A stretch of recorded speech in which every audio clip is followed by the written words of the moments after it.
Operation সিঁদুরের সাফল্য উদযাপনে এসে উলুবেড়িয়ায় সৌগত রায়কে কটাক্ষ করলেন কেন্দ্রীয় প্রতিমন্ত্রী সুকান্ত মজুমদার।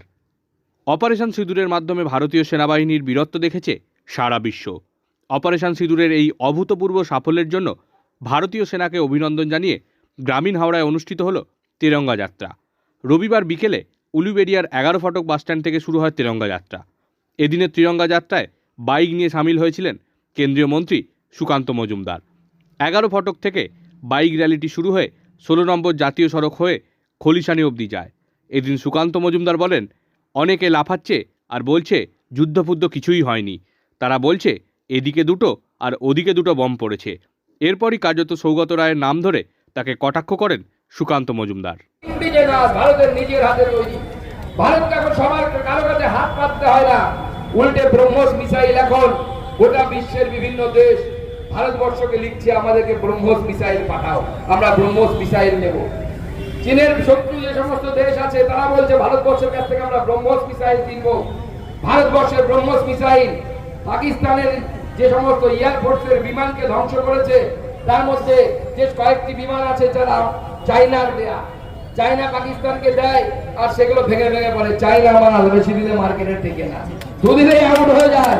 ও টেকার জিনিস নয়, আর এটা ভারতীয় মাল, make in India, made in India. একবার লাগালে পরে, একবার যদি মিসাইল লাগানোর ব্যবস্থা করে লক করে দেয়, ওই মিসাইল প্রয়োজনে ঘরে ঢুকে যদি বাথরুমেও লুকিয়ে থাকে সেখানেও গিয়ে উগ্রপন্থীদেরকে নিকেশ করে দেওয়ার ব্যবস্থা করবে, তাদেরকে খতম করবে। আজকে আমাদের ভালো লেগেছে, আমরা সেখানে এই মঞ্চ থেকে তাদেরকেও ধন্যবাদ জানাই। বিরোধী দলের সাংসদদেরকে পাঠানো হয়েছে পৃথিবীর বিভিন্ন জায়গায় ভারতবর্ষের কথা তুলে ধরার জন্য। আমি ধন্যবাদ জানাবো তাদেরকেও যে তারা বিদেশে গিয়ে ভারতবর্ষের কথা তুলে ধরেছে। কিন্তু এখানে কয়েকটা আবার ছাড়পোকা আছে, তারা লাফাচ্ছে বলে যুদ্ধ কিছু হয়নি।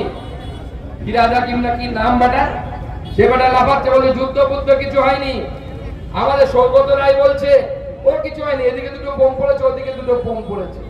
সৌগত রায় তো পেটম মেরে মেরে উঠবে, বোম মেরে মেরে উঠবে।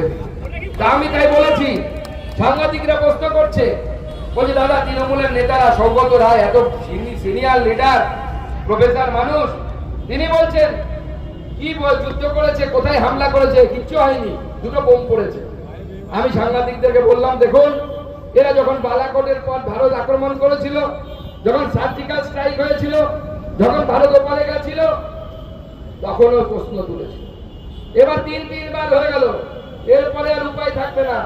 এরপরে ভারতীয় সেনাবাহিনীকে আমি অনুরোধ করব, পাকিস্তানকে যদি মিসাইল মারতে হয়, একটা মিসাইল স্পেশালি রেখে দেবেন, তাতে সৌগত রায় এবং অন্যান্য তৃণমূল নেতাদেরকে বেঁধে তারপরে পাকিস্তানে ছুড়বেন, তাহলে পরে সেখানে গিয়ে যেন দেখতে পারে কোনটা জায়গা মতো লেগেছে।